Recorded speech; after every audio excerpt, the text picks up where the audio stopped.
Dear Papa Dudut, unang-una ay nagpapasalamat po ako sa inyo at sa inyong programa na araw-araw kong sinusubaybayan. Sa mga panahon ngayon ay namamalagi lang ako sa aking kwarto. Walang ginagawa at walang makausap. At ang programa mo na lamang ang nakakapagpasaya sa akin at ang tanging pinaguhugutan ko ng lakas at inspirasyon. Ako po si Jessie pero ang totoong pangalan ko ay Jesus. At dahil sa sinapit ko sa buhay, ay hindi ko maalis sa isip ko na parang may dahilan ata ang tadhana kung bakit ako pinangalanan ng katulad kay Hesukristo. 50 anyos na ako, Papa Dudut, at may asawa at 2 anak. At kulang-kulang 3 dekada akong nagtrabaho sa Saudi bilang isang cook sa ospital. 1 taong gulang pa lamang ang anak kong si Dan nang pumunta ako ng Saudi. At ang sumunod ko namang anak na si Annie ay nabuo 2 taon pagkatapos nang nagbakasyon ako sa Maynila. Kaya naman hindi ko na talaga nasaksihan ang paglaki ng mga anak ko. At nabubuo lang kaming pamilya tuwing nagbabakasyon ako. Galing lang ako sa mahirap na pamilya. Ang ama ko ay isang construction worker at ang nanay ko naman ay naninilbihan bilang kasambahay sa isang mayamang pamilya. Sa kasamaang palad ay namatay sa aksidente ang ama ko noong ako'y 22 anyos pa lamang. Halos kasabay ng pagkakapanganak ng asawa ko sa panganay ko. At dahil ako rin ang panganay sa aming 3 magkakapatid, ay ako ang inaasahang sumalo at maging katuwang sa responsibilidad na mabigyan sila ng maayos na kinabukasan. Dahil nakatapos naman ako ng kursong nutrition, ay nakakuha ako noon ng trabaho sa isang kumpanya at kahit papaano ay kumikita na. Ang asawa ko namang si Lena ay nagtatrabaho na rin bilang cashier sa isang restaurant. Pero dahil nga sa pagkamatay ng aming ama, na sinabayan ng pagkakapanganak ng aking asawa, ay nagsabay-sabay ang mga gastusin. Kaya naman ang una kong naisip kaagad ay makapag-abroad. Bagamat alam ng aking asawa ang obligasyon ko sa aking mga kapatid, ay alam niya na sila ng anak ko ang pinakadahilan kung bakit ako nag-abroad. Kung tutuusin naman kasi, Papa Dudut, ay kaya naman naming maitawid mag-asawa ang pagpapamilya. Pero hindi sasapat ang kinikita ko para mapagtapos ang mga sarili kong kapatid. Ang sinasabi ko sa aking asawa ay gusto ko kasing makapag-aral sa isang pribadong paaralan ng mga anak namin para mas maging maganda ang kinabukasan nila. Bagamat totoo naman ay binibigyan din ako ng dahilan na yon ng sapat na oras para matapos ko ang obligasyon ko sa mga kapatid ko, habang hindi pa pumapasok sa eskwelahan ang anak namin. Pero ang nangyari, Papa Dudut, ay yung sumunod sa akin lalaki na si David ay nakabuntis at hindi nakapagtapos. At ang bunso naming si Ruth ay bagsak-bagsakan sa mga grado. Kaya ilang taon sa high school at college bago nakagraduate. At para mapanindigan din ang pangako ko sa asawa ko na papag-aralin ko ang mga anak namin sa mga pribadong eskwelahan, ay doble kayod ako sa Saudi. Kahit nga ilegal ang mag-sideline sa Saudi ay pinasok ko na rin para humaba-haba lang ang PC ko sa mga bayarin. At sa kabila ng mga sakripisyo ko, ay naiibsan naman ang mga hirap at lungkot ko sa Saudi tuwing umuuwi ako ng Pilipinas. Sa airport pa lang ay kumpleto palagi ang pamilya ko, pati na ang mga kamag-anak na sumusundo. Sa tuwing uuwi ako, pakiramdam ko ay ako si Santa Claus na nagbibigay ng mga regalo sa pamilya at kamag-anak. Ang kinaibahan lamang namin ay mapa good or bad sila, ay nakakatanggap sila ng regalo sa akin.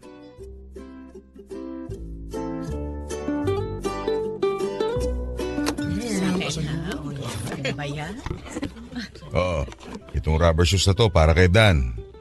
At ito naman pabango ay para sa'yo, Ani. Thank you pa! At syempre, itong bag para sa'yo, my loves. Yay! Binili mo nga! Thank you, my loves! Mwah! Pa, itong rubber shoes ko. Hindi ito yung design na gusto ko eh. Ha? Ano pala dapat? Yung sinend ko na picture sa'yo. Hindi naman to yun eh. Akala ko kasi basta pareho ng brand, okay na. Nakakainis naman eh. Ang tagal ko na-excite dito. Mali naman pala. O sige. Nasa mall na ba yun dito? Bilhin na lang natin. Wala.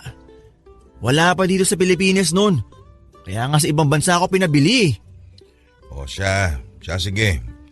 Sa isang araw, babae rin naman si parang Estong. Sa kanya ko na lang ibibilin. Talaga pa? Yay! The best ka talaga pa! Oh, Angel, magmano ka na sa Uncle Jesse mo para maambunan na tayo. Naku, mahina ka talagang bata ka eh. Mano po, Uncle? Nako, ang laki na nito pamangking ko ah. O ito, binili kita ng bestida. Yun, Sana kasya pa ha. Thank you po, Uncle. O David, ito para sa inyong mag-asawa. wow! Envelope! Yan ang magandang aginaldo. Ayos! Salamat dito kuya. O sige, balik na kami sa kusina para maihanda na namin yung pananghalian natin. Oh, magkano naman yung binigay mo dyan sa kapatid mo? Ha? 5,000 lang naman yun. Naku, uubusin niya lang sa sabong. Bayaan mo na. Kahit para doon na lang sa bata. At saka magbabago naman na daw siya. Magbabago? Magkakaanak na naman sila ng asawa niya. Hanggang ngayon wala pang matinong trabaho yan eh. Mag-aanak tapos sa'yo na naman aasa.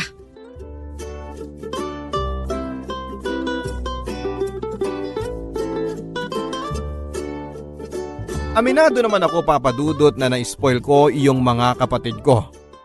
Ang akin lang naman kasi, sa tuwing kumakain kami ng mga masasarap na pagkain at binibili ko ng magagandang gamit ang sarili kong pamilya, nagigilty ako na yung mga kapatid ko ay hindi tinatamasa kahit kalahati man lang ng naiparamdam ko sa sarili kong pamilya.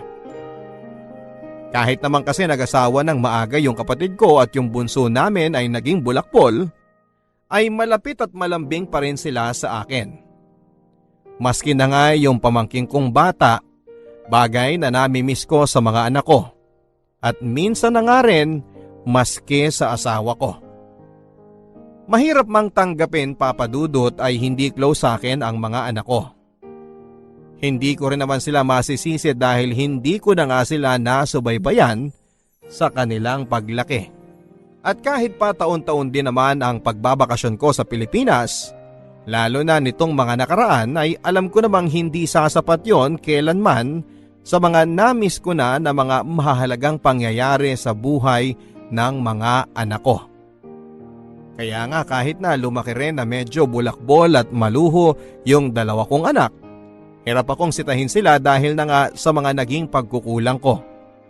At dahil sa alam kong isusumbat nila sa akin na yung mga kapatid ko ay hanggang ngayon ay umaasa pa rin sa akin. Masakit man, Papa Dudut, pero pakiramdam ko, minsan ay ATM ang tingin sa akin ng sarili kong pamilya.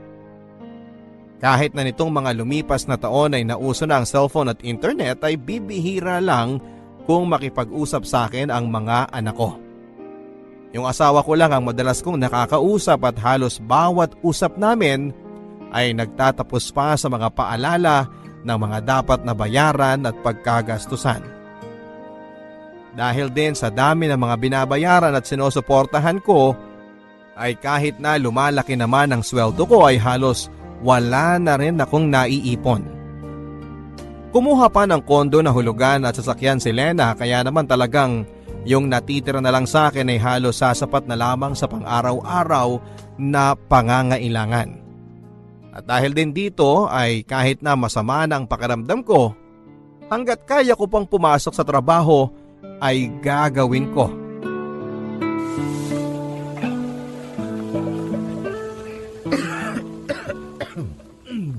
Jesse, Mukhang sama niyang ubo mo ah. Okay lang. Okay lang ako. Kumusta naman yung birthday na panganay mo? Nagustuhan niya ba yung cellphone na in-order mo para sa kanya? Oo, nagustuhan niya.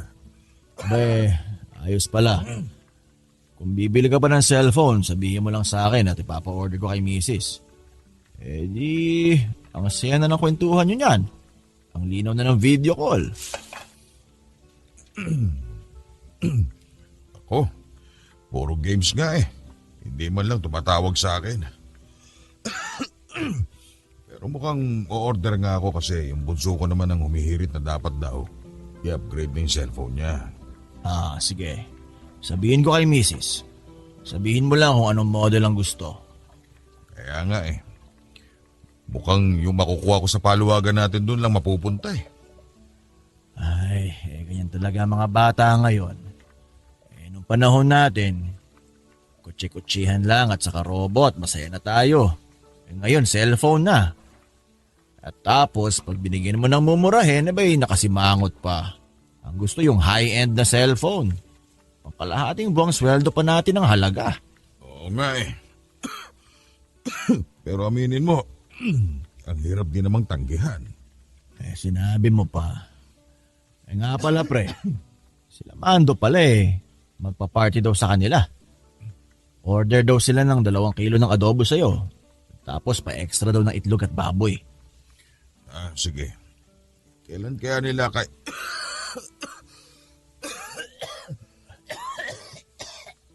Tubig!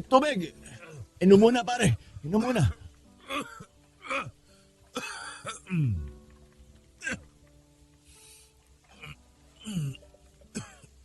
Jesse, uwi ka na kaya muna. Pahinga mo na yan. Parang lumalala na yan Hindi na pwede. Nagamit ko na lahat ng leave ko.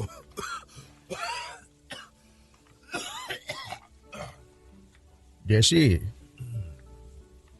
rinig na rinig ko yung ubo mo hanggang sa opisina ko I'm sorry sir. Okay lang ako. Sa tingin ko, kailangan mo nang umuwi at magpahinga. Hindi. Okay lang ako sir. Magsusuot na lang ako ng mask. Hindi ka okay. At yung ubo mo, hindi na normal ang tunog. Magiging maayos din ako sir. Huwag kayong mag-alala. Hindi, Jesse. Alam mo, parang may sakit ka na At baka makontamina mo pa yung mga pagkain. Kailangan mo na magpa-check up, umuwi ka at magpahinga. Pero sir, nagamit ko na lahat ng leave ko. Hindi ko nakasalanan na inubos mo lahat ng leave mo nung huli kang nagbakasyon. Ganito na lang. Uuwi ka o mawawalan ka ng trabaho. Okay sir. Pasensya na po sir.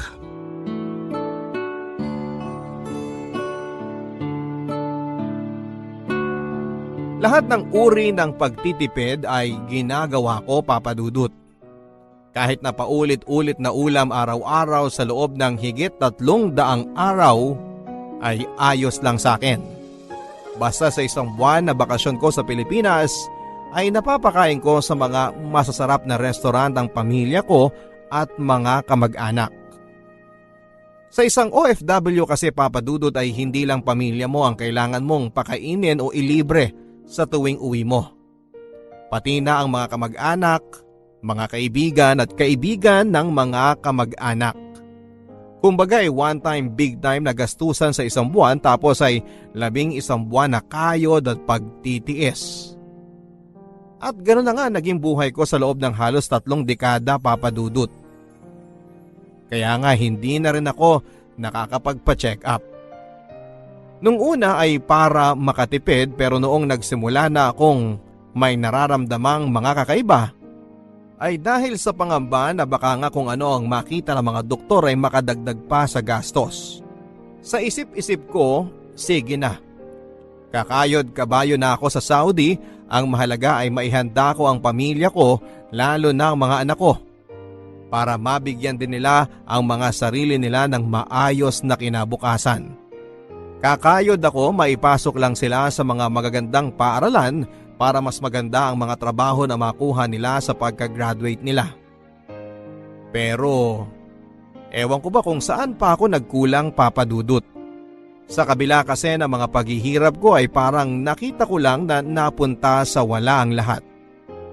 Yung mga anak ko ay napag-aral ko nga sa mga pribadong paaralan. Pero ang nangyari naman ay lumaki silang insecure sa mga mayayamang kaklase. Kaya kailangan kapag bagong pasukan, bago ang gamit nila. Mula sa school supplies hanggang sa uniforme at sapatos. Kada taon din ay tinataasan ko ang mga baon nila. Pero kahit pa sunod sa layaw ang mga anak ko ay hindi pa rin yon sapat. Apektado pa rin ang mga grado nila. Palaging pasang-awa. At noong nakagraduate nga sila ng high school, ang gusto rin nila ay mag-aral sa mga mahal at sikat na university. At dahil halos pasang-awa lang sila sa mga grades nila noong high school ay hindi rin naman sila nakakuha ng scholarship. Kaya napilitan din ako na pag-aralin sila sa mga gusto nilang pasukang mahal na eskwelahan. Ang dahilan kasi nila, ang mga kumpanya daw ay tinitingnan lang naman kung saan sila graduate na university. At kapag nakita na nanggaling sila sa sikat at mamahaling eskwelahan, ay maganda kaagad ang makukuha nilang trabaho. At dahil nakikita ko naman na may punto sila ay pumayag na rin ako sa kanilang desisyon. Isa rin sa mga dahilan, Papa Dudut, kung bakit ako napapayag na ipasok sa mga pribadong university ang mga anak ko ay dahil si Lena ay may nakuhang negosyo ng panahon na yon na nakatulong ng malaki sa pamilya. Nagsisimula pa lang noon ang mga networking, Papa Dudut, at nag-invest kami ng malaking pera para mag-member. Ilang buwan ding malaki ang pasok ng pera sa amin dahil sa negosyong yon ni Lena. Trumipli kaagad kung ano man ang ininvest namin. At dahil nga na Willie ay dinamihan pa ni Lena ang mga binili ng mga business accounts sa networking na yon. Pero matapos lang ang kulang-kulang isang taon ay pinasara ang kumpanyang yon at hindi na namin nabawi kung ano man ang na-invest namin. Sa halip na kumita ay luging-lugi pa kami sa na-invest sa illegal palang kumpanya. Pero dahil napasubo na nga at mga na-enroll na mga anak namin sa mga mahal na paaralan, ay kami na lang ulit ang nag-adjust. Lalo na ako. Pero ang ending, ang panganay ko ay nag-drop out din. At ang bunso ko naman ay nakagraduate naman pero delayed. Sa ngayon ay si Dan ay unemployed dahil walang natatagalan na kumpanya. At si Annie naman ay iniwan ng nakabuntis at ngayon ay isang single mother. At pareho sila ngayon ay sa amin pa rin nakapisan. Dahil maski ang mga kapatid ko ay umaasa pa rin sa akin. Isang araw ay na-realize ko na lang na sa pagtatrabaho ko at pagsusuporta sa mga kamag-anak ko, umikot ang aking buhay. Napabayaan ko na ang aking sarili at ang aking kalusugan. Nagmana sa akin ang anak ko. Mahilig din ako sa mga sapatos pero nakalimutan ko na yung huling beses na nabili ko ang sarili ko ng sapatos na gusto ko. At hindi lang dahil kailangan ng palitan dahil pudpud na o nasira na ang pang-araw-araw kong suot. Noong una ay nananalig pa ako na magkakahimala at magbabago ang ugali at sitwasyon ng aking mga anak at mga kapatid ko. Pero nitong lumaon ay lalo na noong nakaramdam na ako ng kakaiba ay napalitan ako ng pangamba. Pangamba na kapag namatay ako, saan pupulutin ang mag-iina ko at ang mga kapatid ko? Oh, bakit hindi mo subukan tong lemon chicken? Hindi ko kaya. Ang hapdi. Hindi pa rin ba magaling yung singaw mo? Hindi pa eh. Ano ba yan? Bago ka umalis sa Saudi, nandyan na yan ah. Matatapos na bakasyon mo dito, hindi pa rin gumagaling? Kuya, tawas at sipilyo lang ang katapat niyan. Magsipilyo ka kasi dapat palagi. Bakit wala pa dito si Angel ngayon? Busy ba sa pag-aaral sa accounting? Ay, kuya, mag-shift daw siya ng kurso eh. Parang gusto raw niya na mag-com arts. Bakit? Bumagsak ano?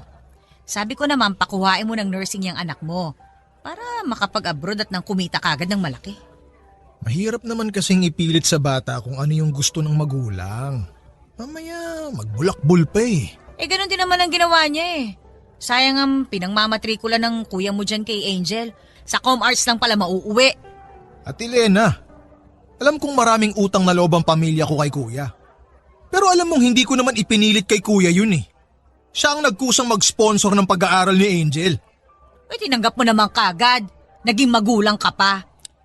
Lena, tama na. Grabe ka naman makapagsalita, Ate Lena. Huwag kang mag-alala. Oras na makaluwag-luwag ako at nakapagtrabaho na si Angel, babayaran namin ang lahat ng utang namin kay kuya. David, tama na. Tito David, wag mo ngang pagtaasan ng boses si Mama.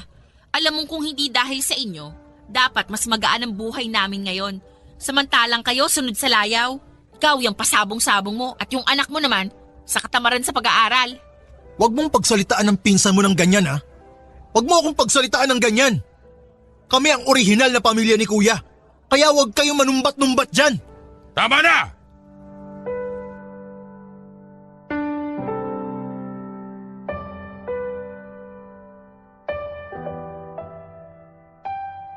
Bago ako bumalik ng Saudi sa bakasyon kong yon ay kinonsulta ko na sa dentista yung hindi ko gumagaling na singaw. Sobrang sakit na kasi at halos hirap na akong makakain. Ang hindi ko akalain na sa pangungonsulta kong yon para makahingi sana ng gamot at ng pain reliever ay may malalamang mas malalang sakit ang dentista. Pinayuhan niya ako na lumapit sa doktor sapagkat ibang klase na daw ang ganong klase ng singaw na matagal nang hindi gumagaling. At matapos na mga test at obserbasyon ay napag-alaman ko na meron akong stage 1 tongue cancer. Hindi ako makapaniwala sa mga narinig kong yon, Papa Dudut. Noong una ay akala ko ay kung magkakasakit ako ay sa baga o kaya ay sa atay. Yun pala ay sa dila pa. Dati kasi akong nagsisigarilyo at ayon sa mga doktor ay maaaring cause din daw yon ng pagkakaroon ng stage cancer. Inilihim ko ang diagnosis ng mga doktor sa aking pamilya. Hindi dahil sa ayaw kong mag-alala sila kundi dahil sa mga panahon niyon ay in denial pa rin ako. Sa katunayan ay itinuloy ko ang pagbiyahe ko pabalik ng Saudi. Kahit na alam kong may ganong resulta na sa akin ng doktor. Ang sabi ko sa sarili ko ay isang doktor lang naman ang may sabi. Kukonsulta pa ako sa ibang doktor para sa second opinion. Babaguhin ko ang diet at magbabawas ng stress sa buhay at manunumbalik sa Panginoon. Pero wala pang isang buwan ay napilitan akong bumalik sa Pilipinas at sa pagkakataong yon ay permanente na pala ang magiging pag-uwi ko. Ikinalulungkot kong sabihin, pero meron kang stage 2 cancer, Jessie.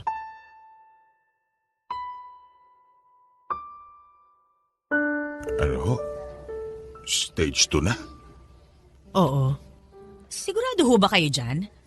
Ikukuha po muna kami ng second opinion. Hindi na kailangan, Lena. Bakit naman? Mawalang galang na ho, Doc, ha? Pero paano kung mali kayo? Hindi basta-basta ang sakit na cancer, ha? Kailangan natin makasigurado. Kailangan natin ng second opinion ng ibang doktor. Lena, ito na ang second opinion. Anong ibig mong sabihin? Nung isang buwan ko pa alam, Lena. Bago ako bumalik sa Saudi, nagpatingin ako sa doktor. Nakita noon na may stage 1 cancer ako.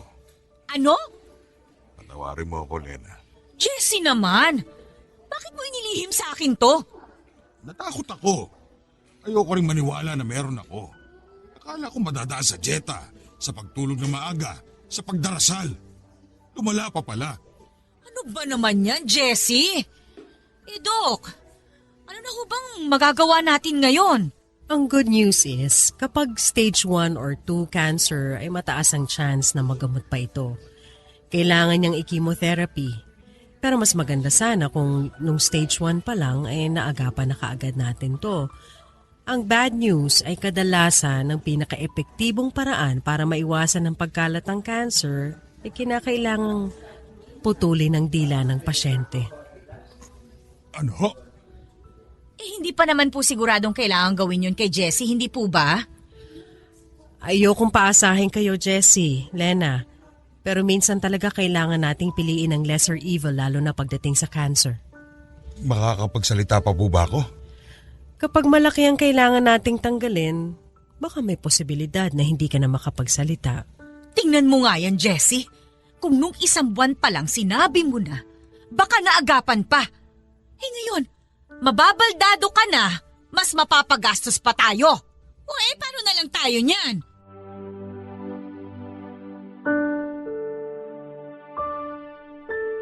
Kung nahirapan akong sabihin yon sa asawa ko, Papa Dudut, mas nahirapan akong ipaalam ang balitang yon sa mga anak at mga kapatid ko.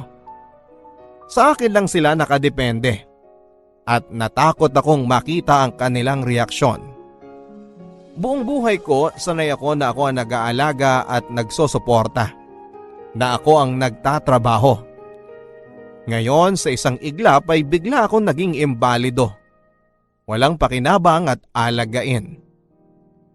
Ang inakala ko sa oras na marinig ng mga anak ko at ng mga kapatid ko na may cancer ako ay maiiyak sila at malulungkot. Pero ang una kong nakita sa kanila nang sabihin ni Lena sa kanila ang tungkol sa kondisyon ko ay ang matinding takot. Takot na hindi para sa akin kundi takot para sa mga sarili nila. Halos mabasa ko sa mga mukha nila ang mga makasarili nilang problema. Paano na ang matrikula ni Angel? Paano na ang mga bayarin dito sa bahay? Paano ko na babayaran ang coaching ni loan ko? At matapos ang takot ay nakita ko sa mga mata nila ang irita. Saan kami kukuha ng pampagamot dito? Sino ang mag-aalaga sa amin dito? Gagaling pa kaya ito at magtatrabaho? At sa isang igla, Papa Dudut, mula sa pagiging breadwinner ay bigla akong naging pabigat. Gamit ang sarili kong savings ay agad akong isinabak sa chemotherapy. At masasabi kong ilang sessions pa lamang ng chemotherapy ay dinaig na niya ang lahat ng hirap na dinanas ko sa Saudi. Nariyan yung walang tigil ako sa kakasuka. May panahon na hindi matigil ang pagdumi ko. Pumayat ako ng husto at nagmukhang halos bangkay. Ngunit bukod sa pisikal na sakit ay mas matindi ata ang emosyonal na dulot ng chemotherapy sa akin, Papa Dudut. Ni hindi na sa akin makatingin si Lena. Ang mga anak ko, kita ko ang pandidiri sa kanilang mga mata. At yung mga kapatid ko ay nawala na ang dating pagiging magiliw at malambing sa akin. Nagtuturoan pa sila kung sino raw ang dapat na mag-alaga at magbantay sa akin. Sa totoo lang, Papa Dudut, kung hindi lang ako natatakot sa Diyos baka winakasan ko na ang buhay ko. Minsan nga, dinadaan ko na lang sa katatawanan ng aking sitwasyon. Naisip ko kung itong sinapit ko sa mundo ay impyerno na. Paano pa doon sa tunay na impyerno na walang takas? Pero may mga oras din na nagalit ako sa Diyos. Sa halip na magdasal ako para pagalingin ako ay sinusumbatan ko siya. Sinasabi ko sa Panginoon na sana nga talaga ay nandyan siya. Na totoo siya. Dahil sa pinaparanas niya sa akin dito sa malupit na mundo ay sisingilin ko siya ng pwesto ko sa langit. Ang sabi ko sa kanya, hindi ako papayag na walang langit. Dahil sa pagkakataong ito na tinanggal na sa akin ang lahat, yun na lamang ang natitira.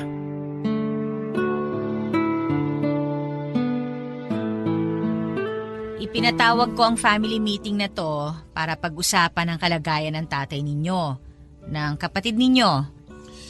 Ate Lena, pwede ba mabilis lang? May lakad pa kasi ako eh. Saan naman ang lakad mo? Sa sabungan.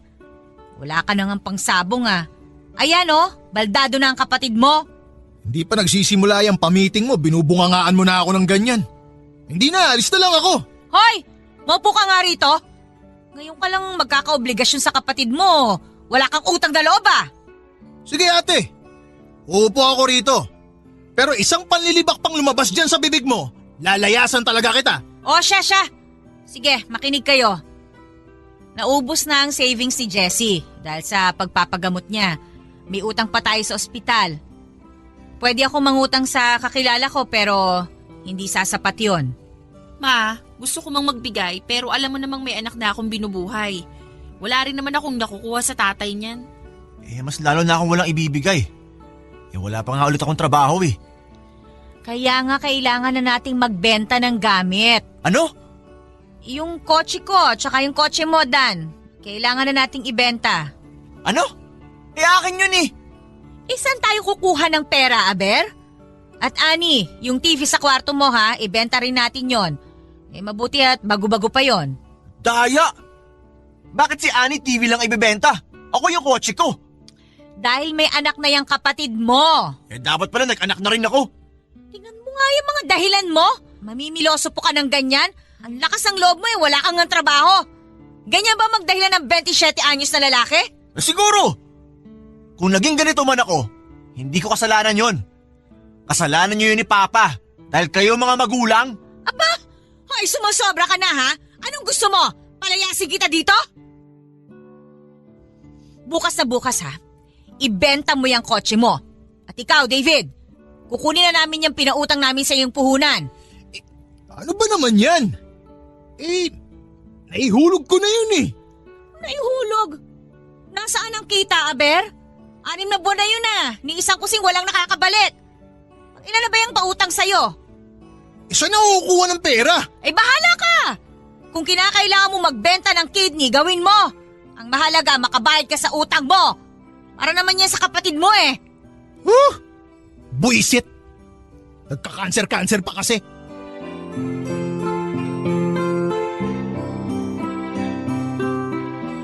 Dahil maliit lang naman ang bahay, bawat away nila, bawat talakan tungkol sa pera at problema sa gastusin ay napapakinggan ko. Minsan nga wala na silang pakialam. Kahit na alam nilang naroon lamang ako ay tuloy lang sila sa pagsasalita. Hindi ko nga alam kung wala lang silang pakialam o sadyang nagpaparinig na. Sobrang panlalait ang inabot ko sa mga panahon na yon, Papa Dudut. Kung dati Santa Claus ang tingin sa akin tuwing umuwi ako ng Pilipinas, ngayon ay bigla na lang akong naging invisible. Dinadaan-daanan, ni ayaw tignan. Nagiging maayos lang ang pakikitungo nila sa akin kapag may bumibisita sa akin na mga kaibigan. Pero pagka-uwi, balikan nyo na sila. At kadalasan pa ay tinatanong kung meron daw na inabot na tulong o pera. Pero siguro mas dagok sa akin ang pinagbago ng mga kapatid ko. Yung mga anak ko at least simula pa lang ay alam ko nang malayo sila sa akin dahil kung tutusin ay wala naman talaga kaming nabuong relasyon dahil nalayo ako sa kanila ng napakatagal. Pero yung mga kapatid ko na kasabay kong lumaki, na sinuportahan ko matapos mawala si Papa, na sa loob ng mahabang panahon ay magiliw at malapit sa akin ay bigla na lamang nagbago. Ang sakit, Papa Dudut. Kasi naiintindihan ko paminsan-minsan ang pinanggagalingan ni Lena at ng mga anak ko. Tama naman sila kung tutuusin. Sila na dapat ang number 1 priority ko dahil sila na ang sarili kong pamilya pero hindi ko pa rin binitawan ang pagsuporta sa mga kapatid ko sa kabila ng hindi nila pagbibigay ng halaga roon.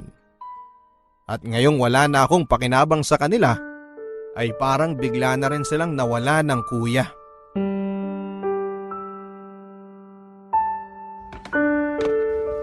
Oh, bakit nakabihis ka na? Mamaya pang hapon ang check-up ng papa nyo. Ma, hindi pala ako pwedeng sumama kay Papa. May lakad ako. Ano? Ang linaw-linaw ng usapan natin Schedule mo ngayon. May lakad nga ako eh. Si Annie na lang tawagan mo. Pasamahin mo sa kanya. Baka pwedeng isingit niya sa lunch break niya. 1 oras lang ang lunch break noon. Mag-isip ka nga. Sige na, alis na ako. Anak ng tokwa talaga to. Tawagin mo nga si Tito Dan mo sa kabilang bahay at papuntahin mo dito. Sige. Nagmamadali na ako. Lena, bayaan mo na. Ako na lang mag-isang pupunta doon. Ano ka ba? Tingnan mo nga yung sarili mo. Naka-wheelchair ka pa. Paano ka sasakyan yan sa taxi? Oh, ano na naman ang kailangan nyo? David, ikaw na muna ang sumama sa kuya mo sa pagpapacheck up niya. May lakad daw kasi si Dan eh. Kakasama ko lang sa kanya nung isang araw Tapos ako na naman ulit ngayon? Bakit? Busy ka? May trabaho ka? Wala ka namang ginagawa Yan ang akala mo. Wala ka namang alam Kung makapagsalita ka, akala mo kung sino ka. Lena, bayaan mo na. Tawagan ko si kumparing Efren, baka masamahan niya ako. Ay hindi! Tapos ano sasabihin? Pagchichismisan tayo na sarili mong pamilya, hindi ka madala sa ospital, kailangan pa ng kaibigan ang gumawa? Hoy, ikaw David, wala ka na magagawa. Ikaw na ang sumama sa kuya mo. Bakit hindi ikaw? Bakit? May trabaho din naman ako Kung hindi ka pwede, di utusan mo si Angel o kaya si Ruth. At na magkapakinabang naman kayo. Mga inutil kayong mga kapatid. Teka, bakit hindi ikaw? Ikaw ang asawa Yung problema mo binapasa mo sa amin. Aba hoy, ang kapal ang mukha mo Parang hindi rin kayo nakinabang sa kuya nyo Dati halos araw-araw kayo kumakatambay dito. Kakadilihensya ng pera. Ngayon hindi kayo mapakiusapan? Bahala kayo! Dali mo mag-isa yan! Ang sakit na marinig sa kapatid ko na tukuyin ako bilang problema. Ang nangyari sa akin ng araw na yon ay nauwi na nga na ang sumama na nga lang talaga sa akin ay ang kumparing Efren ko. Siyempre, nagsinungaling ako sa kanya at ang sabi ko ay nagkaroon ng emergency si Dan at hindi ako maihatid. At kung hindi nga lang talaga kami gipit na gipit ay hindi rin naman kami lalapit sa kanya upang humingi ng tulong. Pero bukod sa pagpoprotekta sa aking pamilya, sa tingin ko ay sinabi ko yon kay paring Efren dahil ayoko rin na mapahiya sa kanya. Dating katrabaho ko si Efren sa Saudi.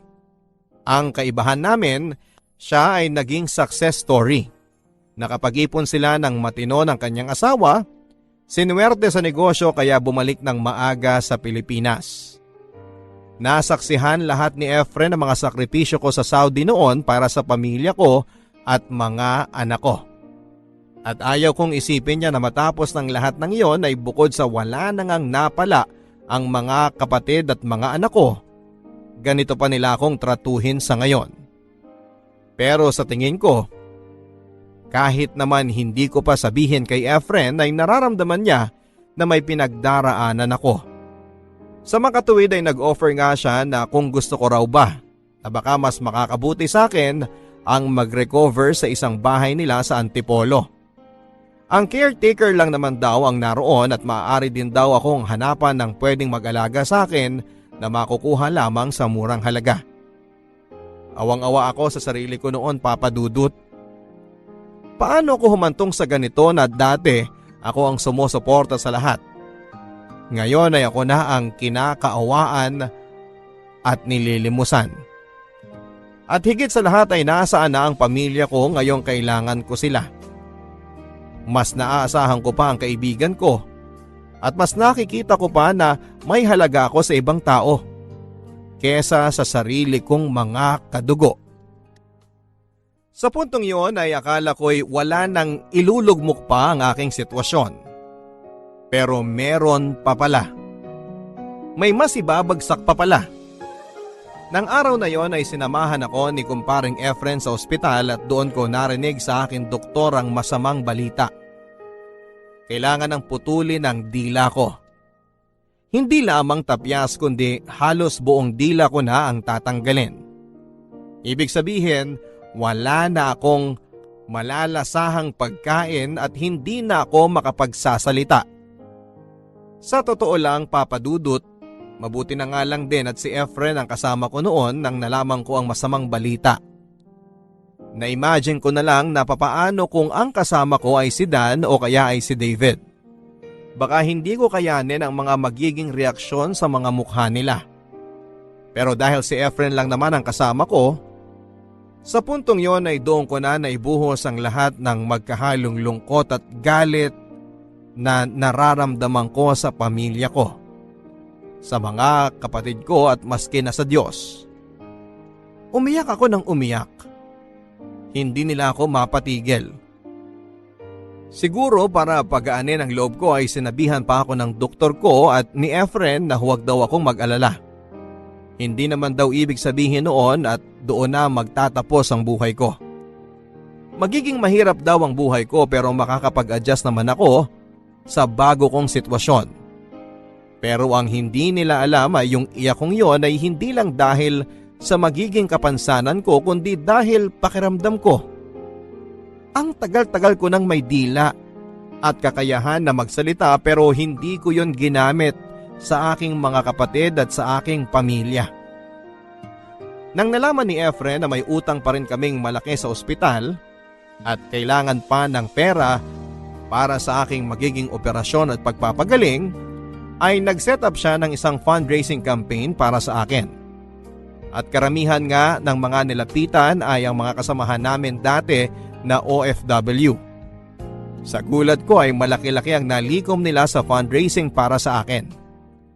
At sumapat yon para mabayaran namin ang lahat ng mga utang namin sa ospital.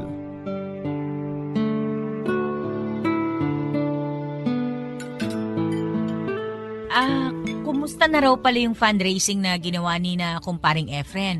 May mga nagbigay ba naman? Oo. Sa katunayan, malaking araw ang nalikom nila. Baka sumapat na para doon sa mga utang natin sa ospital. Pati na rin sa operasyon ko. Ay nako, salamat naman sa Diyos. Kung ganun pala ma, hindi na ako pupunta bukas sa financial assistance. Okay na pala eh. Mabuti na rin para makapasok pa ako sa opisina. Uy, hindi ah! Pila mo yon. Sayang din yun. Pera na yun, pakakawalan mo pa. Oo nga naman, sayang din yung pera na makukuha doon. May pasok nga ako bukas eh. Dan, sige ikaw na lang kaya ang pumunta doon bukas. Ha?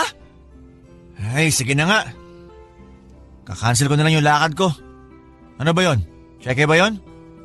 Kanino ba ipapangalan yon? Aba, at anong balak mo? Kukunin mo yon? Hindi naman lahat.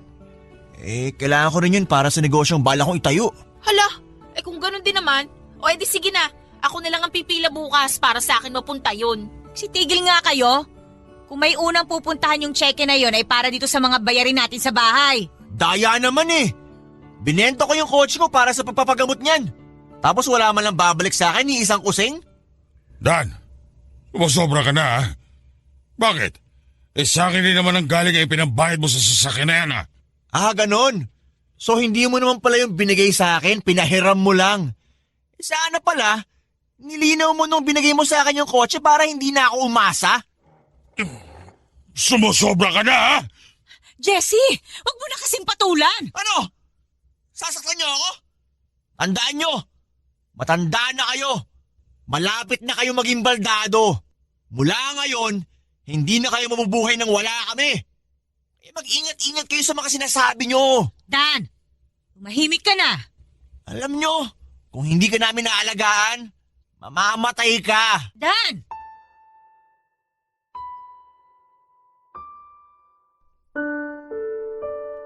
Hindi ko alam kung papaanong humantong sa ganoon ang anak ko at napagsalitaan niya ko ng ganon, Papa Dudut. Dahil ba yon sa pagpapalaking ginawa namin ni Lena sa kanila? O likas ba sa kanya ang maging masama at makasarili na parang namana niya sa mga kapatid ko, sa side ng pamilya ko? Pero siguro'y mabuti na rin ang nangyaring yon dahil matapos noon ay nalaman ko na ang aking limitasyon. Alam ko na sa susunod na pagsalitaan ako ng anak ko ng ganon, lalaban ako. Magsasalita na ako. Ang tagal-tagal kong iniintindi ang mga anak ko, pinagbibigyan hanggang sa naspoiled ko na nga sila. Naalagaan ko lang sila ng pera. Naibigay ang mga pinansyal na mga pangangailangan nila pero hindi ko naman naalagaan ang kanilang kaluluwa. Isang linggo bago tanggalin ang aking dila ay kinausap ako ni kumparing Efren at ang sabi niya, ang balak daw nila na mga kaibigan ko ay sorpresahin niya ako kasama ng pamilya ko. Balak daw nila akong bigyan ng get well soon party at isasabay na doon ay ang pagbibigay nila sa akin ng tseke ng nalikom na pera mula sa fundraising. Pero nang kausapin niya raw si Lena, pinilit daw siya na huwag na akong bigyan ng party. Gastos lang daw yon at ipangalan na lang daw sa kanya ang tseke para mabilis na mapaingkash at maibayad kaagad sa mga pinagkakautangan. Hindi pumayag si kumparing Efren at pinilit na sa akin lang daw ipapangalan ng tseke at ibibigay lamang daw nila yon sa party, sa harap ng maraming tao. Bukod pa dyan ay nakita nila si Lena na inihahatid ng isang magarang kotse. At kung sino man ang driver, ay iiwan niya na lang daw sa aking imahinasyon. At dahil nga sa pangyayaring yon ay muling inalok sa akin ni kumparing Efren na doon na lang daw ako manirahan sa bahay bakasyon na nila sa Antipolo.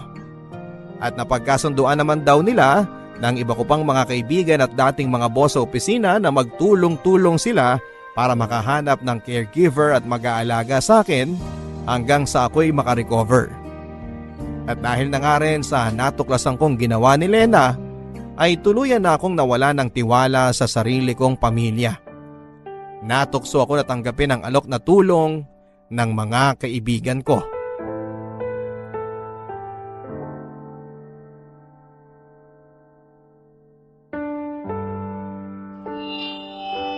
Ngayon po ay dumating na tayo sa pinakamahalagang bahagi ng ating programa.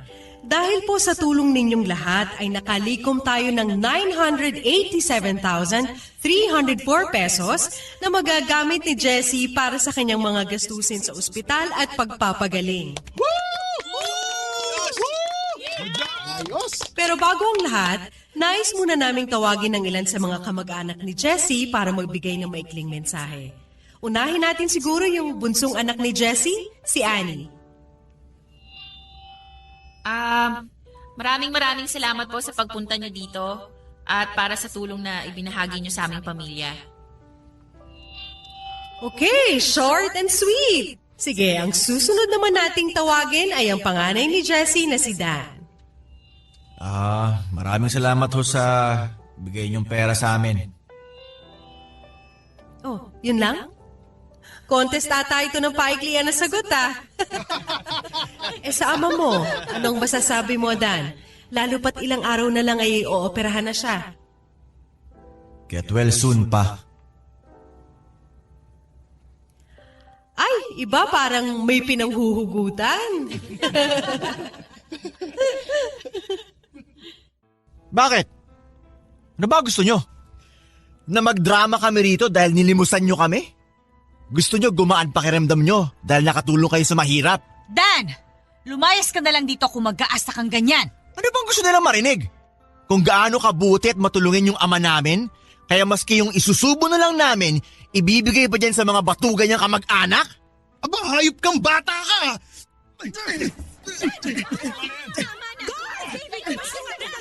Hindi! Huwag niyo palabasin ang dalawang yan.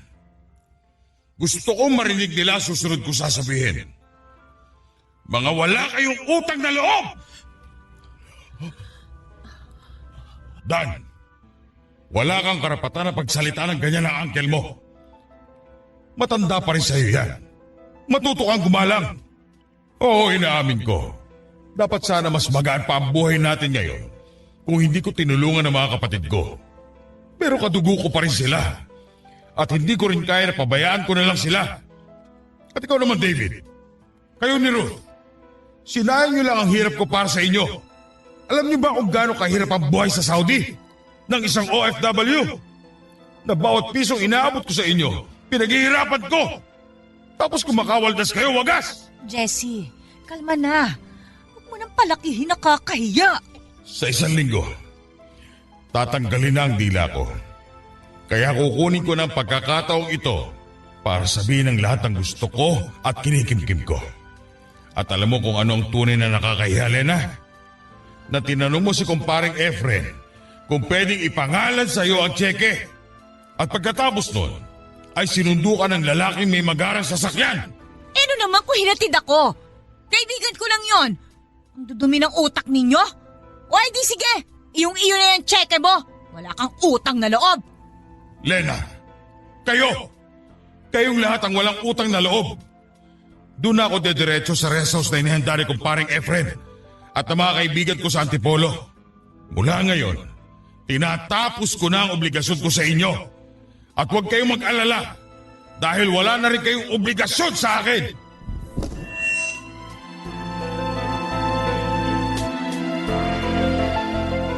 Sinusulat ko ang liham na ito ngayon sa bahay bakasyonan ni kumparing Efren sa Antipolo.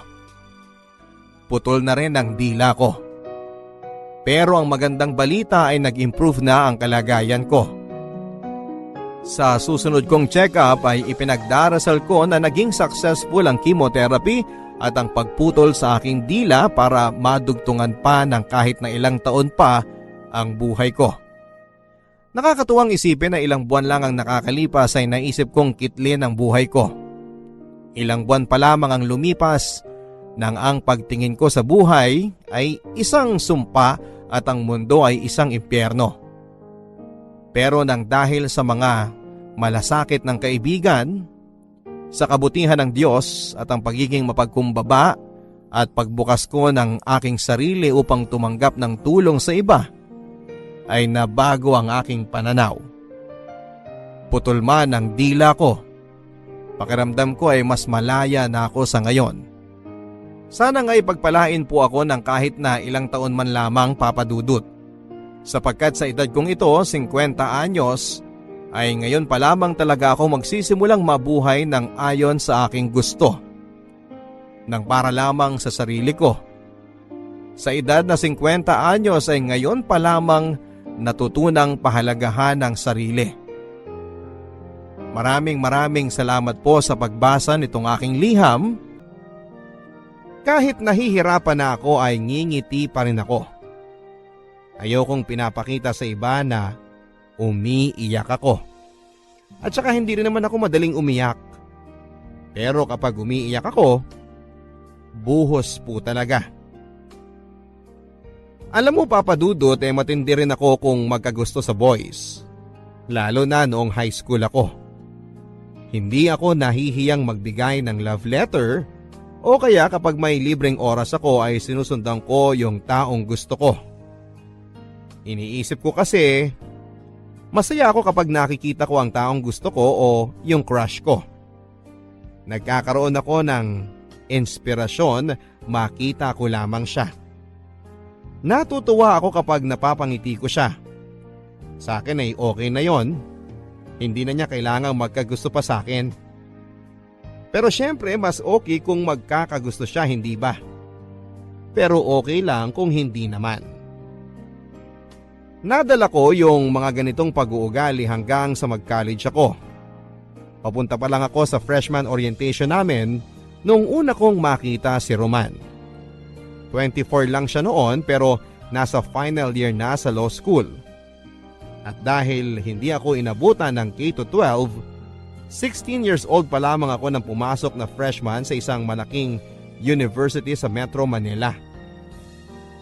Nagkaroon ng aksidente noon sa daanan. Nagkabuhol-buhol ang traffic dahil may tumaob na van. Bumaba kami sa sinasakyan naming jeep dahil nakita naming nagkakagulo na ang mga tao. Nakita ko na may mga tao sa loob ng van na hindi pa rin makalabas. Yung iba, umiiyak. Yung iba naman ay humihingi ng saklolo.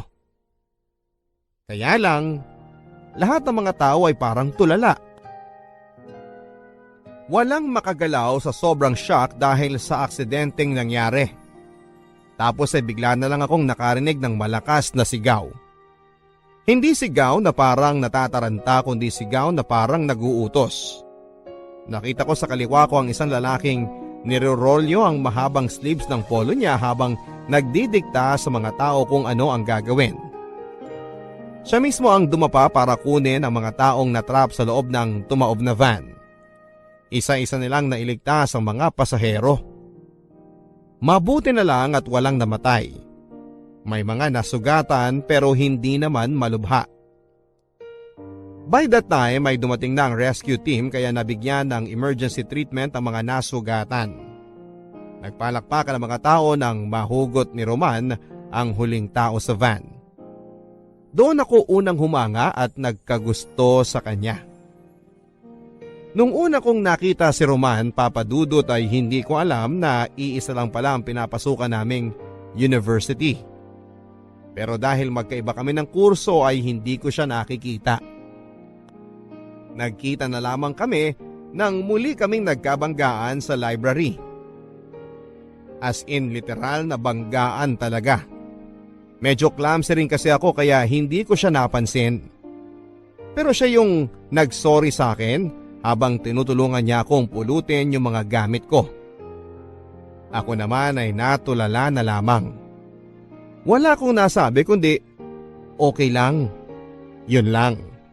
Hanggang sa umalis na siya, sayang. Hindi ko man lang natanong kung ano ang pangalan niya. Ang kisig ng mukha niya, Papa Dudut.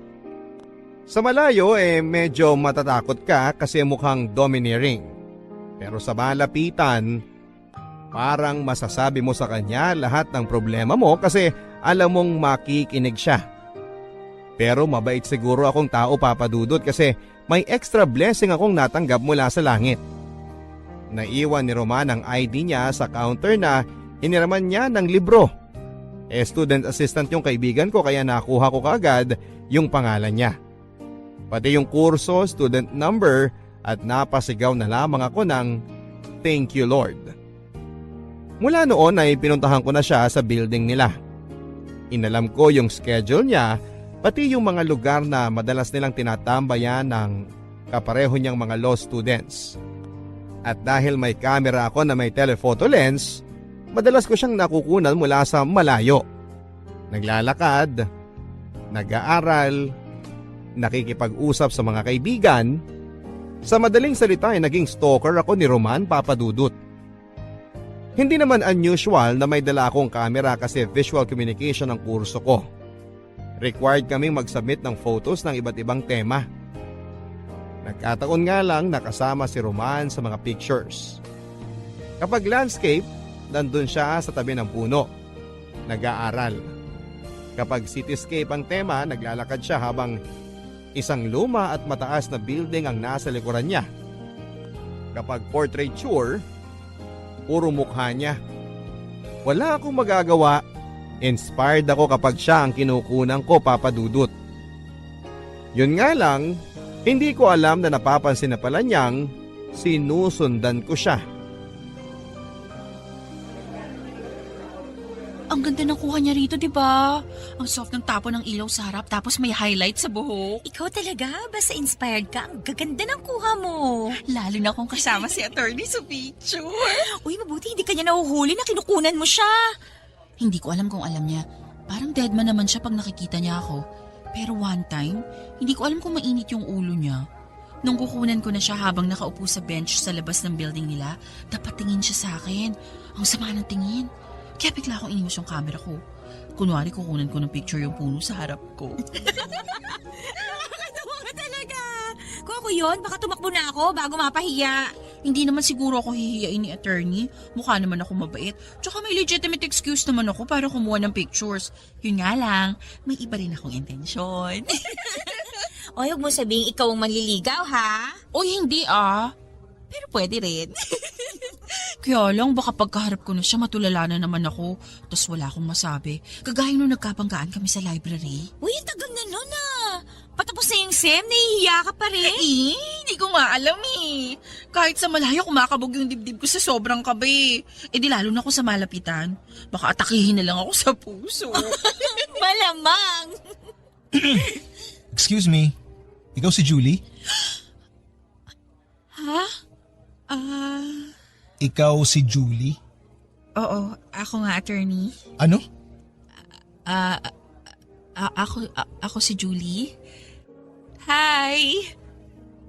Huwag ka masyado maging friendly sa akin. Ha? Kailangan kong i-confiscate yung SD card ng camera mo. SD card ko? Bakit? I believe majority ng mga kuha mo sa SD card mo ako ang subject. At dahil hindi ka nagpaalam sa akin, pwede kong i-confiscate ang mga kuha mo. Ha? Nagkataon lang nakasama ka sa picture pero hindi naman ikaw ang main subject eh. Kahit tignan mo pa, oh. Tsaka akin to. Akong may-ari ng mga picture na kinunan ko, hindi ikaw. Alam mo, Miss Julie, I suggest huwag ka na maipag-argue sa isang law student tungkol sa ownership rights. Pero... Ibigay mo na sa akin yan. I-delete ko na lang. Huwag mo nang kunin. Please naman no. No. Akin na. Please. Bigay mo na. Nagsabi na naman ng please eh. Ito na nga. Thank you. Lagot, paano yung mga plates mo? Uy, nakita mo lang yung asawa mo. Nabaliw ka na. Hindi. Nakita ko lang siya. Naging con artist na ako. Yung lumang SD card ko yung binigay ko sa kanya. Yun yung SD card na wala siya sa picture. Pinagpalit ko habang nagtatalo kami kanina. Ay, grabe siya oh. Siyempre naman no, pinaghirapan ko yung mga pictures na kinunan ko sa kanya. Ibibigay ko lang. Hindi no. Ay, malamang pag nakita niya yung laman ng SD card, magwawala yun. Hahantingin ka nun. Eh di mabuti. Next sem, siya naman ang maghahabol sa akin. Baliw! Kaya lang nang sumunod na semester ay hindi na kami nagkita pa. Huling taon at huling sem na ni Roman sa university. Pero hindi ko na siya nakita pa. Dahil nung sumunod na semester ay nagkaroon ng isang napakalungkot na pangyayari sa pamilya namin. Namatay si Papa. Devastated kaming lahat sa pagkamatay ni Papa. Lalo na kasi spoiled kaming lahat sa kanya. Mula kay Mama hanggang sa bunso naming kapatid ay spoiled sa kanya. Kaya hanggang ngayon, iniingatan ko pa rin ang unang kamerang binili niya para sa akin. Masakit kasi maaga kaming iniwan ni Papa. Pero kailangan naming harapin ang reality na wala na siya. Sa pagkalibing kay Papa ay nagmeeting kami ng mga kapatid ko. Kasama si Mama. Si Papa ang breadwinner sa pamilya at nung namatay siya ay nawala na ang taong nagpo-provide ng mga pangangailangan namin. At dahil masyado pang bata ang dalawang kapatid ko, kami ni Mama ang nagtutulungan sa mga magiging gastusin namin sa pang-araw-araw. Naghanap ng mapapasukang trabaho si Mama. Pero dahil hindi naman nakatapos ng college, nahirapan siyang makakuha ng trabaho. Nang matanggap naman siya sa trabaho ay hindi naman ganong kalaki ang sweldo niya. Nasa minimum lang. Ako naman bilang panganay ay nag-decide ako na maging irregular student na lamang. Kapag may pang-tuition, saka ako mag-i-enroll. May mga semester na nagpa-file ako ng leave of absence para magtrabaho at makapag-ipon ng pang-tuition. Kaya inabot ako ng halos 7 years bago ako nakagraduate sa isang 4-year course, Papa Dudut.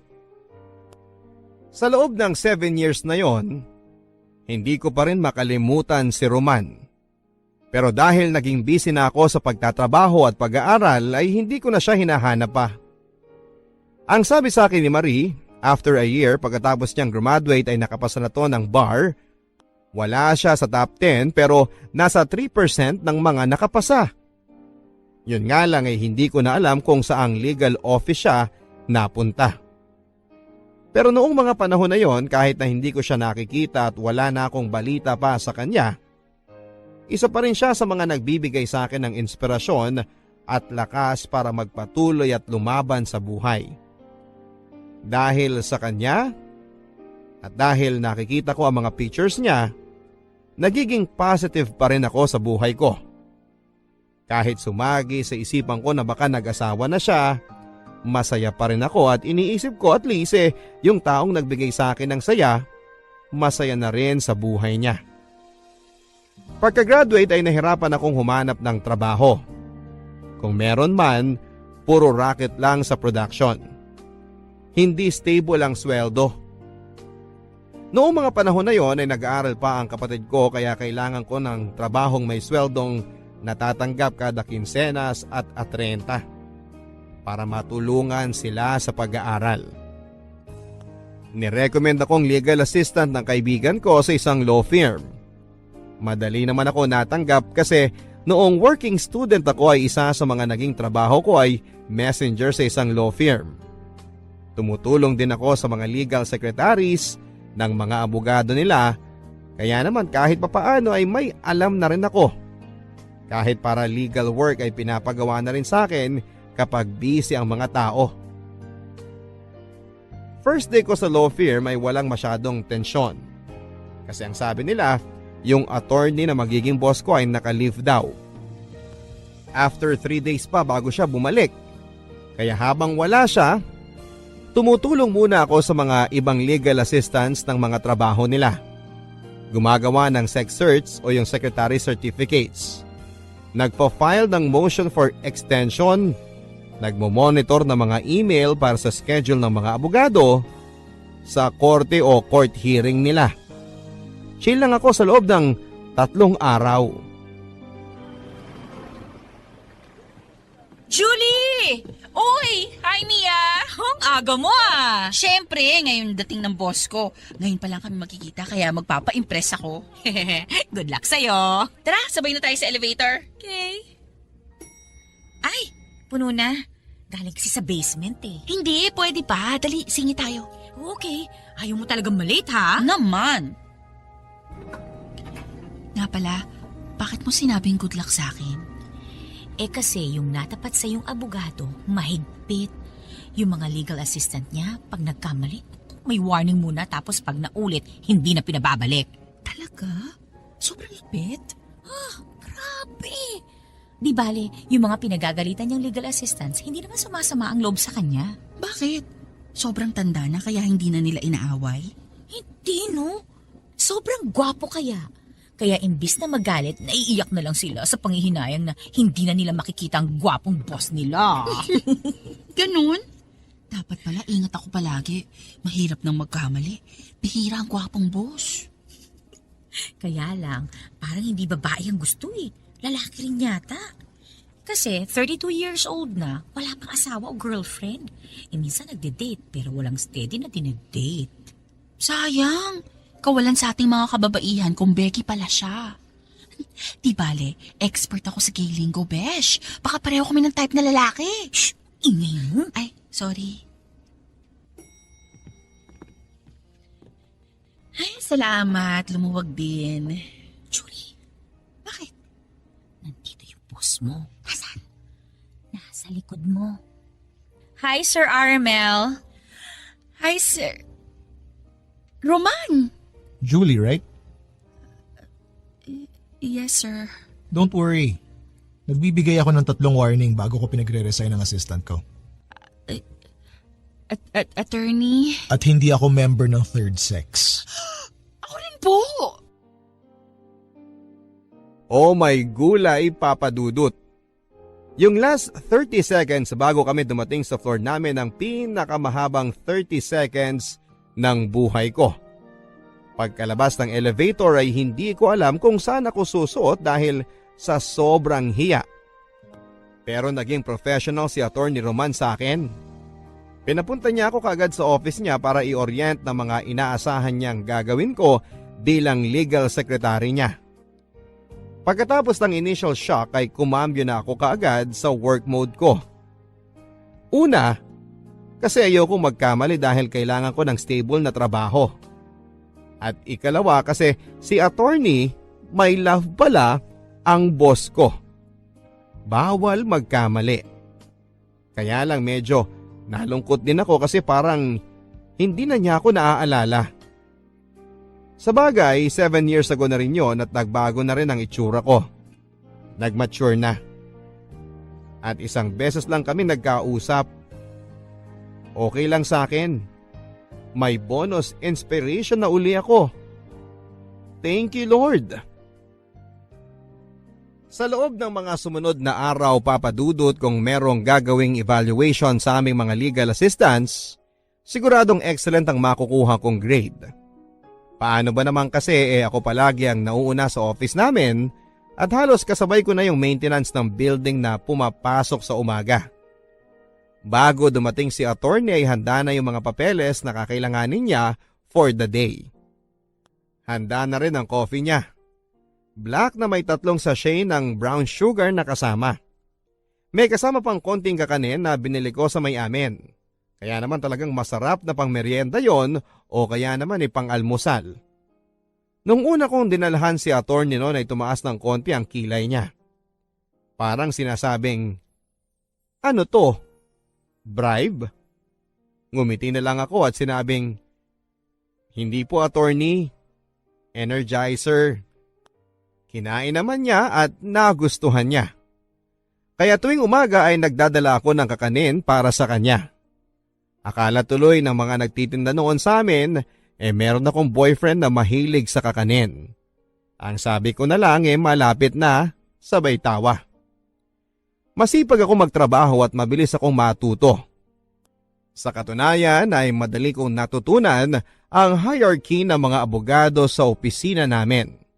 Associate ang tawag sa mga bagong pasok ng abogado. Senior associate naman ang tawag sa mas matagal na ng konti sa kanila. Tapos junior partner at ang pinakamataas ay senior partner. Si attorney ay senior associate pa lang pero ang chismis sa opisina, before the year ends ay gagawin siyang junior partner. Magaling siya Hindi ko pa siya nakikita in court pero ang sabi nila kapag alam nilang si attorney Roman ang abogado, medyo natatakot ang kalaban. Nalaman ko din na kahit saan pala ay merong discrimination. Kahit sa isang law firm ay siguradong hindi sadya o glaring pero meron. Minsan kahit na hindi namin trabaho ay pinapagawa sa amin. May mga nagpapabili ng pagkain, nagpapabitbit ng mga bag nila sa sasakyan, papupuntahin ka sa bahay nila para pick upin ang ilang mga documents, tapos ay makikidaan pa sa pinalonde nilang suit total on the way naman daw. In other words hindi lang kami legal assistants, kundi personal na secretary din nila. Ako, okay lang sa akin kahit pagpalinisin ako ni Attorney Roman ng kondo niya. Si Attorney may love naman yun Para sa kanya ay gagawin ko. Kaya lang naaawa ko sa ibang legal assistant. Lalo na kay Mia na napunta sa kanya yung isang babaeng lawyer na medyo matapobre. Yung kapag tinitingnan ka, alam kong peke o branded ang suot mong damit at alam kong may K o wala ang suot mong jewelry. Sa tuwing pinapagalitan ni Attorney Casey si Mia, parang akala mo may nakuha siyang alipin. Pero bumabawi naman ito. Kapag alam niyang napaiyak niya si Mia, kinabukasan ay nagdadala to ng lunch para kay Mia. Ang sarap ng lunch mo Alam mo na kung bakit. Ba't hindi ka kasi magpalipat ng lawyer? Hindi pwede. Dahil kay Attorney Casey kaya ako napasok dito. Isa pa, bumabawi naman siya pag alam niyang pinagalitan niya ako. Tapos uutusan ka niya uli ng mga personal errand niya. Okay lang yun. Sanay na ako. Pag nag-a-abroad naman siya, may pasalubong ako, no? Yung pagkain na binibigay sa eroplano? Halata ba? Oo. Bakit ikaw? Kahit hindi mo na trabaho, ginagawa mo pa rin para kay Attorney Roman. At least si Attorney Roman, hindi niya ako inuutusan. Ako na yung nagkukusang gawin yung ilang personal errands niya. Minsan nga kahit ayaw niya, ginagawa ko pa rin. Papagalitan niya ako, pero alam ko, grateful siya sa ginawa ko kasi nakakatulong ako para mabawasan yung maliliit na bagay na medyo toxic para sa kanyang gawin. May gusto ka kay Attorney Roman, ano? Shhh! Huwag mong ilakas! At least ako may motivation para gawin yung ginagawa ko. Tsaka magaling si Attorney Roman. Hoy, magaling din naman si Attorney Casey Marami na nga ako natutunan sa kanya. Magaling ba yung puro motion for extension ng pinapagawa sa'yo? Pa-extend ng mga kaso? Tsaka anong natututunan mo? Umiyak ng tahimik? Julie? Attorney! Nakabalik na kayo galing sa korte sa Bulacan? Obviously. At mukhang hindi mo narinig kasi may iba kayong pinagkakaabalahan. Sorry, sir. Julie, balik na ako sa table ko, Okay. Napa-photocopy mo na ba yung pleadings na pinapafile ko sa korte kahapon? Opo, attorney. Nasa table nyo na po. Good. Julie? Attorney? Na-appreciate ko yung mga ginagawa mo para sa akin pero sana, kung anong advice mo sa kaibigan mo, sundin mo rin. Hindi kayo alalay. Huwag niyong ibaba ang sarili niyo dahil lang nagkataong mas mataas ang ranggo namin sa inyo dito sa office.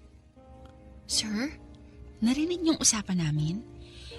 ibig sabihin... Narinig kong pinag-uusapan niyo si Attorney Casey. Okay. Pareho kaming senior associate ni Attorney Casey. Kaya sana, huwag niyo siyang pagchichismisan. Sorry, attorney. Huwag mong gawing forever ang pagiging legal assistant. May iba ka pang skills na pwede mong pagkakitaan. Ano pong ibig niyong sabihin? Nagkibit balikat na lamang si Attorney Roman sabay pasok na sa office niya. Anong ibang skills ang sinasabi niya, Papa Dudut? Office skills? Alam kaya niyang nagsa-sideline ako kapag weekend para madagdagan ang kita ko? Bigla tuloy akong nahiya. Pero tuloy pa rin ako sa ginagawa kong pagtulong kay Attorney Roman. Wala namang masama. Isa pa ay masaya akong nakakatulong sa kanya. Papa Dudut, nakalimutan kong sabihin na kaya din pala ako medyo asar kay Attorney Casey kasi bukod sa pagiging arogante, ay may gusto rin siya kay Attorney Roman. Technically, karibal ko si Attorney Casey kay Attorney Roman. Hindi lang yun chismis, Papa Dudut. Nakikita namin kapag magkasama sila. Gusto niyang laging nakahawak sa braso ni Attorney Roman. Si Attorney deadma. Kapag nakikita ko nga sila ay parang gusto kong pumagitna na sa kanila at paghiwalayin silang dalawa. Kaya lang, legal assistant lang ako. Wala akong karapatan. Julie, pasok ka rito sandali please. Hi, Julie. Hi, Attorney Casey. Ano yan, Attorney Roman? Kailangan ni Attorney Casey nung manifestations na pinagawa ko sa iyo kanina. Tapos na ba? Opo, tapos na. Wow, Roman. Very efficient talaga ng sekretary mo. Palit na lang tayo. Sanay na sa'yo si Mia. Sanay na sa akin si Julie. Huwag mo nang guluhin ang sistema. Ang selfish mo naman. Ano, Julie, payag ka? Po? Mabait naman ako eh. Tsaka pag nasa akin ka, papalitan natin ang style mo ng pananamit. Gagawin kitang mas feminine, hindi yung puro maong at polo shirt ka na lang. Mas efficient para sa akin yung maong at polo shirt. Roman naman, babae si Julie, wag mong gawing one of the boys. Alam kong babae siya. Opo, babae ako. Sabagay, kaya siguro yung messenger sa 7th floor may crush sa'yo. Alam mo ba yun, Roman? Hindi ako interesado. Alam mo, Julie, bagay kayo ng messenger. Ano ang pangalan nun? Si Ernie po. Kaibigan ko lang yun. Mas kaibiganin mo pa, Julie. Pareho kayong masipag, pareho kayong rank and file. I'm sure magiging compatible kayo sa isa't isa. Parang kami ni Roman. Bagay kami, hindi ba? Stop it, Casey. Hindi ka nakakatawa. Hindi naman ako nagpapatawa eh. Dapat kasi kung kanino ka lang bagay, doon ka lalapit. Hindi mo pwedeng abutin yung mga bagay na hindi mo kayang abutin. Hindi ba, Julie? Pwede naman pong tumungtong sa hagdan pag hindi na maabot. Ano? Nangiinis ka ba? Ay, hindi po, Attorney Casey. Pinatatawa ko lang kayo kasi masyado kayong seryoso ni Attorney Roman. Talaga? Katulad nung pinatawa mo ako nung maling SD card ang binigay mo sa akin dati? Maling SD card? Sige ba, kukunin ko lang yung pinapagawa nyo? Anong SD card? Private joke. Naaalala niya, Papa Dudut. Naaalala pa rin niya ako. Naaalala pa rin ako ni Attorney. Halo-halong emosyon ang naramdaman ko pagkatapos ko sa office ni Attorney Roman. Masaya kasi ang ibig sabihin, hindi niya ako nakalimutan. Takot kasi ibig sabihin nun, baka gantihan niya ako sa maling SD card na ibinigay ko noon sa kanya.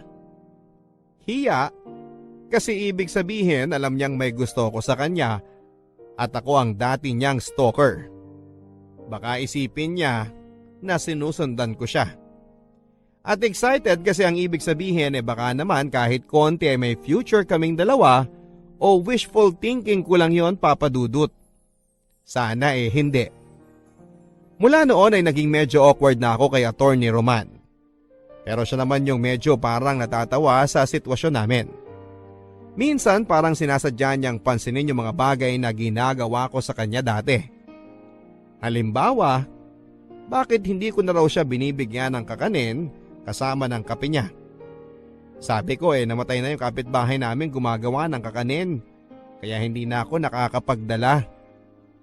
Gusto kong humingi ng sorry kay Mang Ising Papa Dudut. Kasi pinatay ko na siya sa office namin kahit buhay pa siya. Ayokong umasa. Ayokong matuwa ng husto kasi baka hindi naman magkatotoo. Okay na kasi ako noon na wala akong iniisip, kundi yung nararamdaman ko lang. Masaya na ako na secretly ay may gusto ako kay attorney. Pero ngayong alam kong alam na niya na may gusto ako sa kanya, hindi ko maiwasang hindi kabahan sa tuwing nakikita ko siya o tinatawag ang pangalan ko. At alam kong masasaktan ako ng husto kapag nagalit siya o na-disappoint siya sa akin. Mia! Napaka-inefficient mo talaga! Bakit po, Attorney Casey? Anong bakit? Nakalimutan mong i-remind sa akin yung juice ko. Hindi mo na-monitor? Naku po, sorry po, Attorney Casey. Hindi ko sinasadya. Hindi mo sinasadyang maging tanga. Ano bang silbi ng sorry mo? Siguradong mapapagalitan ako ni CSC bukas. Kakairita ka! Sorry po, Attorney. Hindi na po mauulit. Huwag ka magpapakita sa akin buong linggo, ha? Sorry po, Ma'am. Sorry po talaga. Mia? Mia?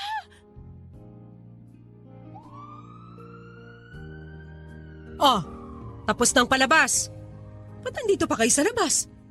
Nagkamalay na si Mia. Pinadala ko na lang sa ospital para makasigurong hindi nabagok ang ulo niya at lalo maging inefficient. Hindi maganda yung sinabi mo, Casey. Bakit? Kasalanan ko bang hinimatay siya? Hindi ko naman siya sinaktan. Mahina kasi ang loob. Kaya kinakayan-kayanan niyo siya. Ano? Julie! Matagal na nagtitiis sa inyo si Mia, Attorney Casey. Hindi niya kayo sinasagot dahil may utang na loob siya sa inyo. Pero wala kayong karapatang insultuhin ang pagkatao niya. Sekretary niyo siya, hindi niyo siya alalay o alipin. Abogado pa naman kayo, hindi kayo marunong kumilala ng karapatang pantao ng bawat nilalang? Roman, patigilin mo sekretary mo kundi irereklamo ko siya sa senior partner natin para mapaalis na yan. You don't have to do that. Bago mo siya maisumbong, paalisin ko na siya rito. Attorney. I'm sorry, Julie. Tama ka, pero hindi tama ang ginawa mo. Hindi ko mapapalampas yon sa isang subordinate. Okay lang, Attorney. Huwag na kayong mag-abala na sisandehin ako. Magre-resign na lang po ako. Kahit masakit, Papa Dudut, ay nag-resign ako. Pero hindi masama ang loob ko. Ang tanga ko pagdating sa pag-ibig, no, Papa Dudut. Hindi na nga ako kinampihan ng taong mahal ko. Naiintindihan ko pa kung bakit niya ginawa yon. Ayokong maging minus point sa kanya ang pagkakaroon ng sekretary na walang manners at paalaaway. Ayokong dahil doon kaya hindi siya gagawing junior partner kasi kapag nangyari yon, ako ang unang malulungkot. At saka ang sabi naman niya, meron akong ibang skills na pwede kong magamit kung sakali. Kaya hindi ako natatakot na mag-resign. Nangihinayang lang ako kasi malaking tulong sa pamilya namin yung 15 at 30 na siguradong sweldo ko. Pero kilala ko yung pamilya ko. Alam ko na maiintindihan nila kung sakaling tipid muna kami hanggat hindi ako nakakahanap ng kapalit na trabaho. Nagbigay ako ng 2 weeks notice sa opisina para makahanap sila ng ipapalit sa akin at ma-endorse ko ng maayos sa papalit sa akin ng trabahong iiwanan ko sa kanya. Si Attorney Roman, hindi ko alam kung galit sa akin o masama ang loob kasi masyadong formal ang trato sa akin. Parang ako ang sinisisi niya na nag-resign ako. Pagdating nung huling araw ko sa opisina, nagpaalam ako kay Attorney. Attorney Roman, Yes? magpapaalam na po ako sa inyo. Maraming salamat po sa lahat. Sa lahat ng ano? Sa kabutihan nyo, sa mga itinuro nyo sa akin, at sa mga advice nyo sa akin. Yun lang? Opo. Sigurado ka? Okay, magiging honest na ako. Salamat kasi ikaw ang naging inspirasyon ko habang nagtatrabaho ako dito. Dahil sa'yo, naging masaya ako. At sorry kasi na-disappoint ka sa akin dahil sa ginawa ko kay Attorney Casey. At sorry, hindi na kita pinupo. Hindi mo ba ihihingi ng sorry yung ginawa mong panluloko sa akin 7 years ago? 7 years ago?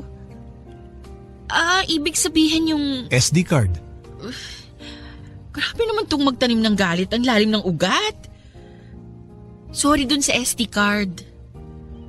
May malilipatan ka na bang trabaho? Maghahanap pa ako. Okay lang? Huwag ka mag-worry, makakahanap din ako ng ibang trabaho. Naalala mo si Gilier, yung classmate ko sa law school? Yung kasama ko nung binigyan mo ko ng maling SD card. Ah! Gilier palang pangalan niya. May-ari siya ng isang production house. Naghahanap siya ng in-house photographer. Stable na trabaho. Gusto mo subukan? Ire-recommend mo ko? Gusto mo ba? Oo naman. Wow, salamat attorney. Oh, ba't umiiyak ka? Kasi hindi na kita makikita. Sorry attorney. Siguro by now, alam mo nang mula noon hanggang ngayon, may gusto ako sa inyo. Pero huwag kayong mag-alala. Hindi ko naman ihihingi na ibalik nyo sa akin ang pagmamahal na binibigay ko. Okay na akong nasabi ko to sa inyo. At least pag alis ko dito, wala akong regrets. Salamat sa masayang 7 years, attorney. Maraming salamat din. Pinuntahan ko yung production house na sinasabi sa akin ni Roman, Papa Dudut.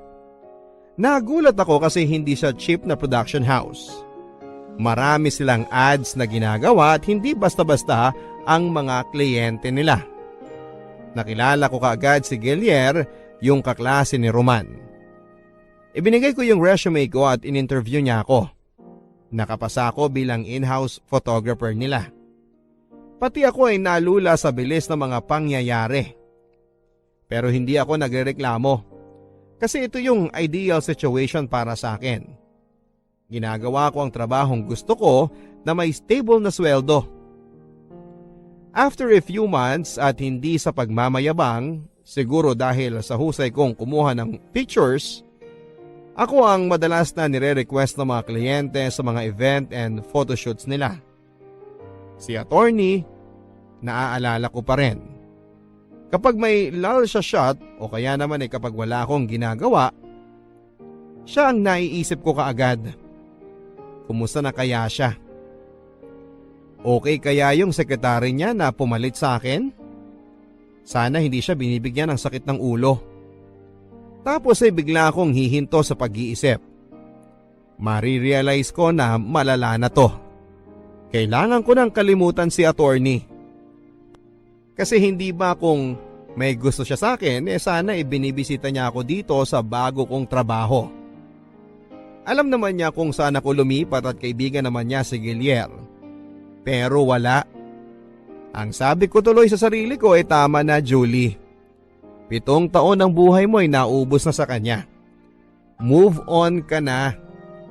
Pero paano ako makaka-move on kung pati si Sir Gilier kapag nakikita ko ay si Attorney Roman ang laging kinukwento? Oh, Julie, overtime ka? Yes sir, sandali na lang to. Kinokorek ko lang yung kulay ng model. Gusto ko yan. Medyo underexposed ang dating. Para may mystery. Yun naman po kasi ang overall concept ng kliyente. Good. Parang ganyan yung isang picture na pinakita sa akin ni Roman na kinunan mo. Sir? Anong picture? Wala naman akong binigay na picture na kinunan ko at binigay ko kay Attorney Roman Ay, sorry. Hindi mo ba alam? Pinaprint niya yung mga picture na kinunan mo noong 7 years ago sa binigay mong SD card sa kanya. At mula doon, nagustuhan ko yung mga kuha mo kaya formalities na lang yung interview ko sa'yo. Kasi para sa akin, hired ka na.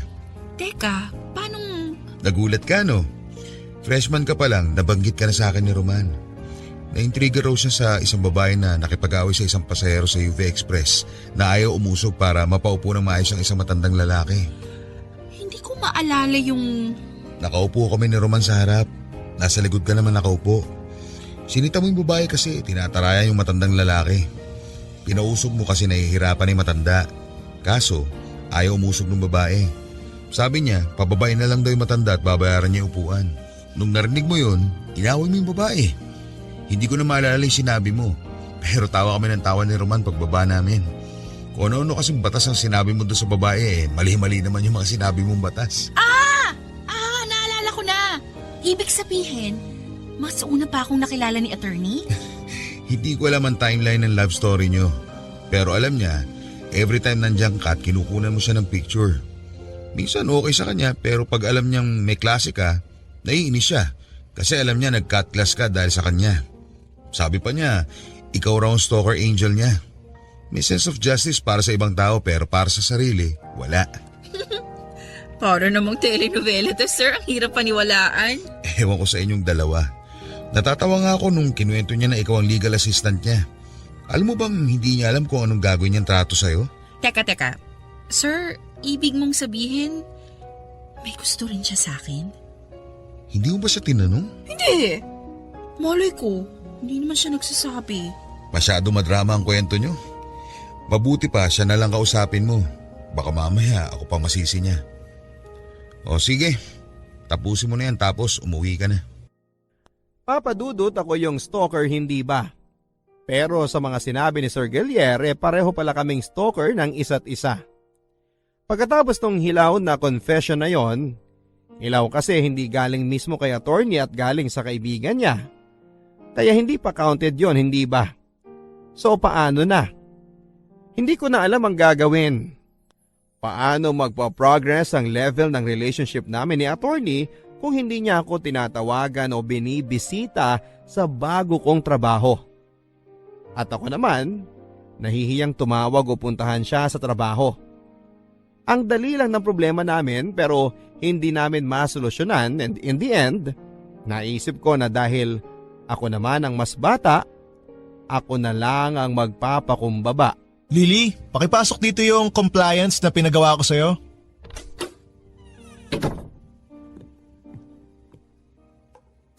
Ano to? Humingi ba ako ng coffee at pagkain na... Julie! Long time no see. Kung hindi pa talaga ako pupunta dito, hindi mo ako pupuntahan sa trabaho ko? Bakit naman kita pupuntahan sa trabaho mo? Di mo ako kukumustahin? Sinasabi naman ni Guillier sa akin kung anong ginagawa mo sa opisina niyo kaya alam ko kung okay ka o hindi.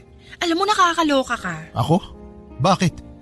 Gusto pa talaga babae yung manliligaw sa'yo? Liligawan mo ako? Depende. Depende sa ano. Kung magpapaligaw ka. Baliw ka talaga. Nagkwento sa'yo si Guillier ano? Marami siyang kwento sa akin. Alright. Let's make this right. Ha? Paanong... Julie? Pwede ba kitang ligawan?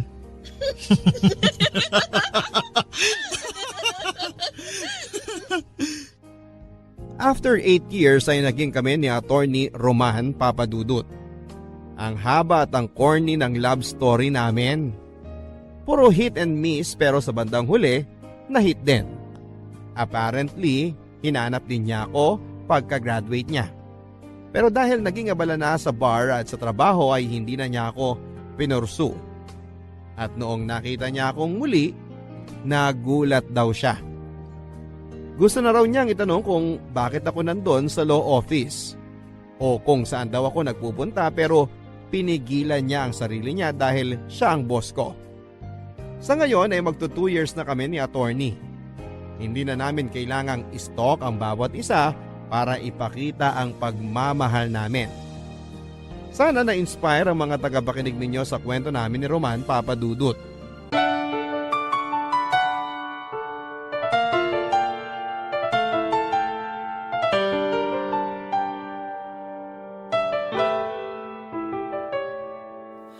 Ang buhay ay mahiwaga,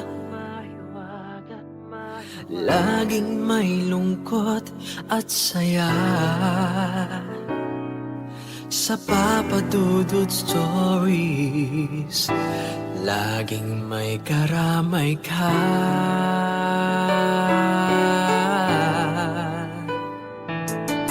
Mga problemang kaibigan, dito ay pakikinggan ka. Sa Papadudut Stories, kami ay iyong kasama. Dito sa Papadudut Stories, ikaw ay hindi nag-iisa.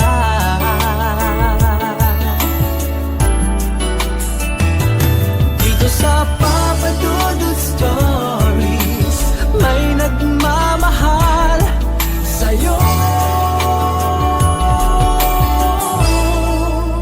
Papadudut Dudut Stories. Papa Dudut Stories. Papa Dudut Stories.